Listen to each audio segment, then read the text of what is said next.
Surah An-Nahl yang artinya adalah lebah. Dinamakan demikian karena terdapat di ayat yang ke-68 menyatakan bahwa Allah memberikan kemampuan kepada lebah untuk membangun rumah yang dijadikan sebagai tempat tinggal sekaligus menyimpan madu di dalamnya.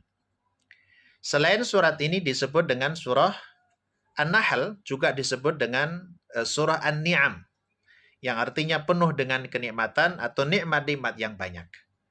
Surat ini mengandung tentang informasi kekuasaan Allah Subhanahu wa taala dan berbagai macam kenikmatan yang Allah berikan kepada manusia.